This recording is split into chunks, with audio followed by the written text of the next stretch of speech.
You don't need to be a tech genius. You don't need investors. You don't even need to know how to code. These are 4 real people who used AI to completely change their lives in the past year. Real names, verified numbers, no hype. Story 1. Zach Yadegari, 18 years old, high school kid from Long Island. He was skinny, wanted to gain muscle, and hated calorie tracking apps, so he built one. He snapped a photo of his plate, and AI figured out the calories. He launched Cal AI in May 2024. Today it has 8.3 million downloads and pulls $1.4 million a month in profit.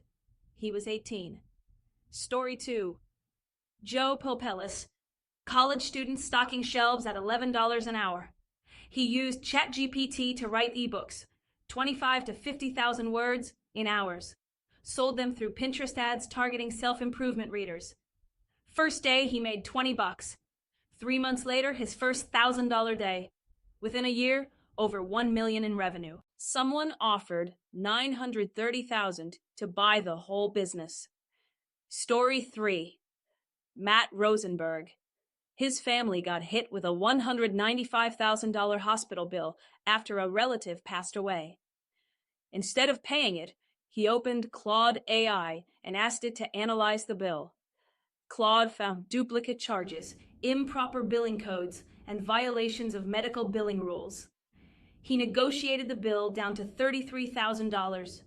That's a $162,000 saving from a $20 AI subscription. Story 4. Matthew Gallagher started a telehealth company called Medvi with his brother. Just 2 employees. Used AI to handle customer service, marketing, operations. Everything a normal company needs hundreds of people for. First year, $401 million in sales. Projected 2026 revenue, $1.8 billion. 2 people. The New York Times wrote about him. Forbes wrote about him. Sam Altman retweeted him. So what? These aren't tech prodigies. Zach was a teenager. Joe stocked shelves. Matthew had 2 employees. What they had in common was they used AI as a multiplier, not a magic wand. They had a problem, used AI to solve it faster and cheaper, and the money followed. The tools are the same ones you have access to right now. Subscribe to Tooyo AI. Real stories, no hype.